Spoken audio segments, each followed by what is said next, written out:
Se eu te dissesse que é possível você compor mais músicas em menos tempo sem perder qualidade, você pode achar isso uma loucura, mas isso é uma realidade. A gente vai falar exatamente sobre isso nesse vídeo. Antes, porém, se inscreve no canal, deixa teu like no vídeo. Toda semana a gente fala sobre música, negócios, carreira musical aqui. Então esse aqui é o teu lugar, se inscreve para você ser avisado, ativa o sininho e no final deixa o teu comentário para eu saber como que esse vídeo te ajudou, beleza? Galera, eu tô lendo esse livro do Mark Simoes, Songwriting in Practice, o autor, professor da Berklee de composição, e é um livro muito interessante porque traz pra gente um conceito que principalmente os brasileiros não estão muito familiarizados. Nesse livro, o Mark ele traz o conceito de produtividade na composição musical, ou seja, quando o músico ele consegue compor um volume maior sem perder qualidade. É natural você entender que quanto mais música você produz, naturalmente você vai perder qualidade em algum momento ali. No livro fica bem interessante o argumento do Mark em cima de que não, você pode compor mais volume maior, mantendo qualidade. E a gente vai falar de alguns pontos aqui. E isso é interessante principalmente nos dias de hoje, onde música é conteúdo também, né? Se antes a gente tinha necessidade latente de produzir mais música para você estar mais presente na mídia, em todos os lugares, você não ser esquecido, com a internet é muito importante também você produzir mais, você ter mais lançamentos. Então, vem na hora certa esse conceito e eu tenho certeza que isso vai te ajudar bastante. O primeiro ponto que o Mark traz que é interessante é o músico entender qual é o horário produtivo que ele tem. Entender que tipo de hora ele está mais disposto biologicamente, né? O organismo dele está melhor condicionado a produzir é essencial para que isso vire uma religião, ou seja, naquele horário, de tarde ou de manhã, você está disponível para pegar o violão, pegar algum instrumento e produzir. Quando o artista ele entende isso, o compositor entende isso, é o primeiro passo para ele começar a produzir mais e com qualidade. O interessante é que o Mark fala dos insights, né? Às vezes você tem um insight criativo, você tem a ideia dormindo e você acorda para poder fazer alguma coisa e não sai nada, né?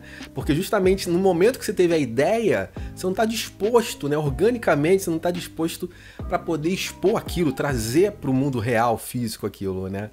E o Mark fala justamente disso, de você teve uma ideia, teve um insight, guarda isso, registra isso, mas vai desenvolver isso no horário que você sabe que teu organismo vai responder melhor. O segundo ponto é o sound design, ou seja, o projeto de som. Quando o compositor ele se condiciona a imaginar o projeto, tipo de som que ele gostaria de compor antes de fazer a música. Ele está imaginando a ambiência do som, o americano chama de mood, né? O mood do som. Esse passo vai levá-lo adiante, ele não vai travar, porque ele já está criando um cenário, está criando um campo visual que é justamente o ambiente musical. Então é bem comum de você ver compositores empiricamente fazerem isso, né?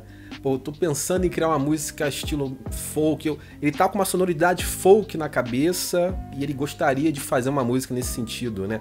Então, toda a ideia tá baseada no sound design, ou seja, nesse projeto musical que já estava martelando na cabeça dele, em cima desse projeto que ele vai desenvolver. Percebe que é bem mais fácil do que você simplesmente cair de paraquedas e tentar tirar uma música e começar sem saber onde tá, sem saber para onde vai, tentando se escorar em algum lugar e no final você acaba não criando nada, né? O sound design ele é justamente isso, ele te proporciona um ambiente visual, sonoro, para você ter uma base para poder ir navegando e aí você acaba se achando na atmosfera da ideia que você vai estar concebendo. O terceiro ponto é a ideia melódica da música, que você pode desenvolver cantando, né?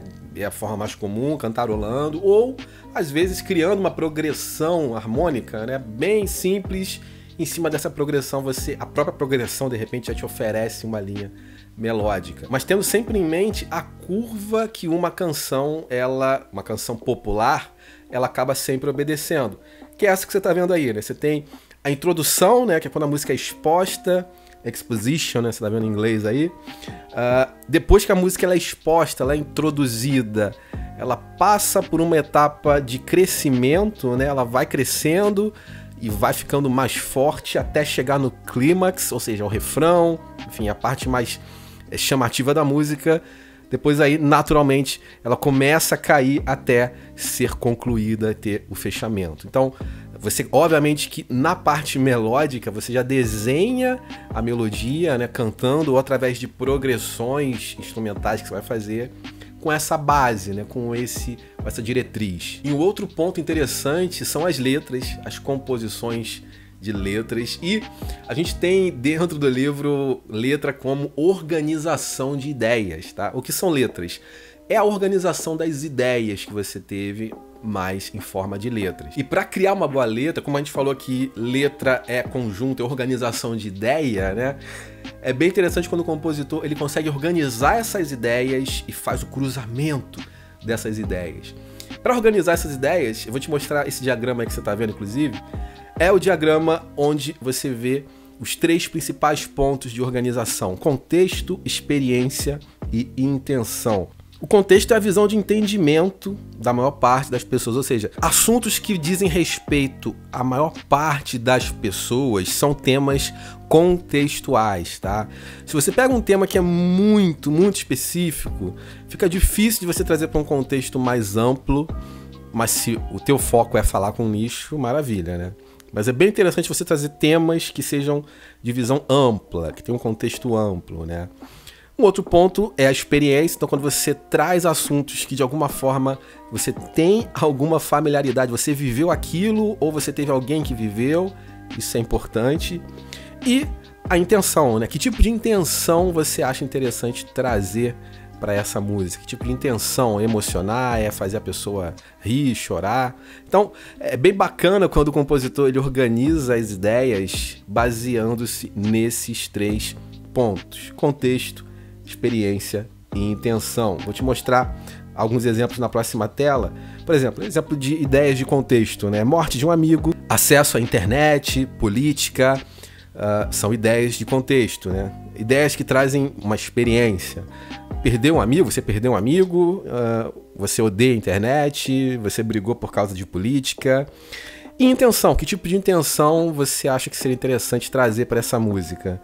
Lamentar, protestar, emocionar. E é bem interessante falar o seguinte: quando a gente traz a intenção para cá, a intenção ela pode estar ligada diretamente lá no sound design, lá ao contexto de criação do ambiente musical que você já imaginou para a música, né?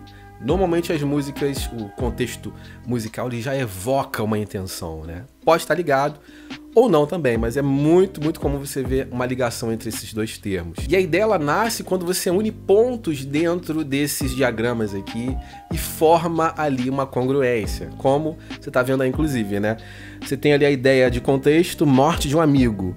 Isso se cruza, isso acaba fazendo um par com o quê? Com a tua experiência, ou seja, você perdeu um amigo.